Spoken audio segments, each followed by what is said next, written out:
지난 시간까지는 다윗이 사울에게 쫓겨다니던 때에 그에게로 와서 그를 도운 여러 지파들의 용사들에 대한 기록이었다면, 본문은 다윗이 이스라엘 지파의 왕이 되어서 헤브론에 있은 지 7년이 지난 후에 곧 북쪽 지파들이 이스라엘을 온 이스라엘의 왕으로 추대하게 되죠.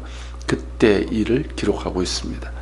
그때 북쪽 지파들의 장로들뿐만 아니라 군대 지휘관들 그리고 용사들까지도 다윗에게로 나왔는데, 각 지파별로 그들의 수가 어떠했는지를 상세하게 기록하고 있습니다.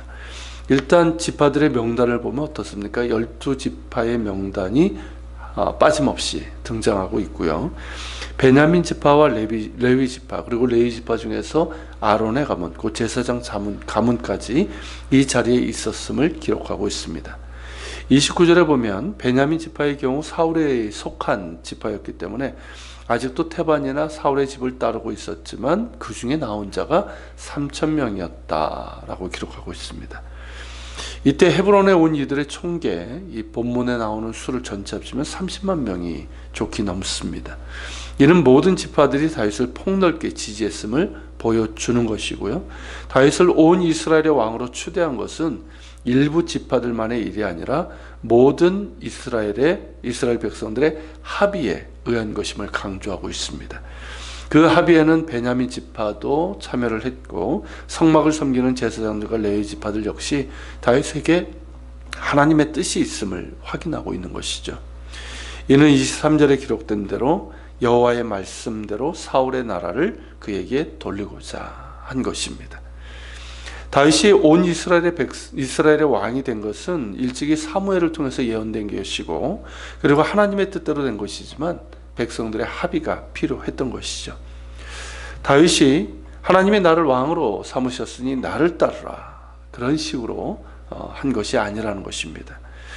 온 백성이 다윗을 왕으로 삼으신 하나님의 뜻을 받아들이고 그렇게 한마음 한뜻으로 왕으로 추대할 때 그것이 하나님의 뜻을 이루는 방법인 것이죠. 이를 다윗도 알았습니다. 그렇기 때문에 유다의 왕이 되었고 충분한 힘이 있었음에도 조급해하지 않았고 하나님의 때를 잠잠히 기다렸던 것이죠. 이런 다윗의 모습을 보면 하나님의 뜻을 운운하면서 독불장군식으로 그렇게 하는 이들의 문제가 무엇인지를 보게 됩니다.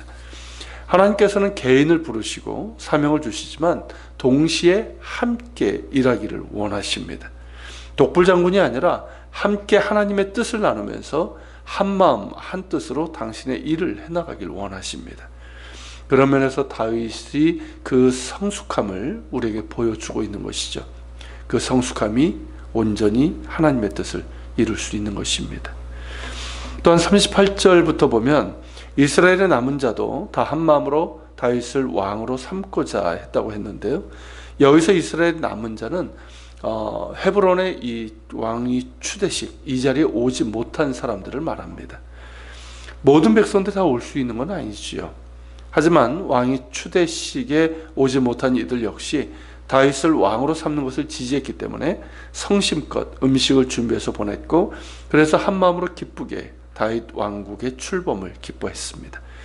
마지막 절에 그때 이스라엘 가운데 기쁨이 있었음이었더라 라고 마무리하고 있는데요.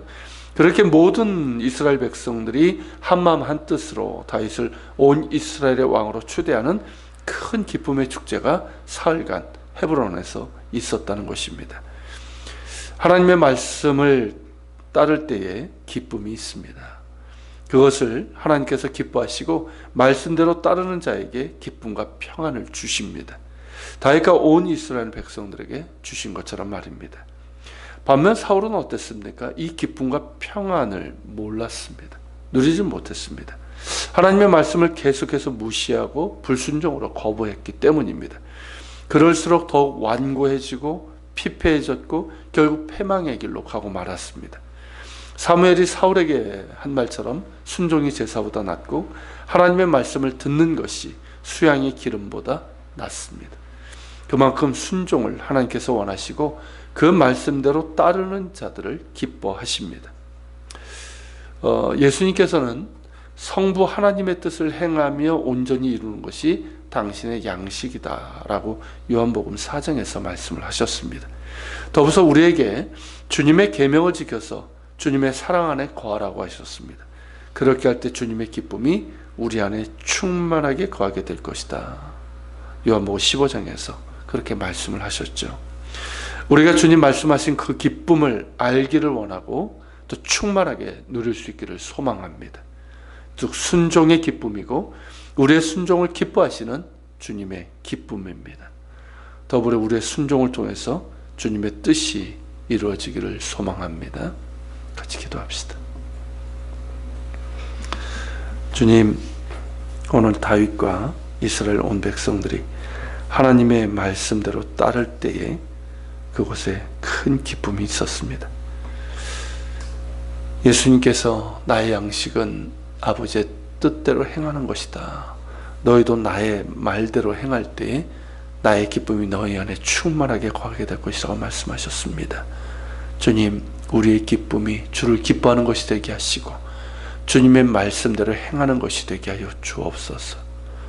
우리의 순종을 기뻐하시는 주님의 기쁨이 우리 가운데 충만하게 임하기를 원합니다. 주님 함께하여 주옵소서. 오늘 말씀을 기억하면서 기도하며 나갑시다.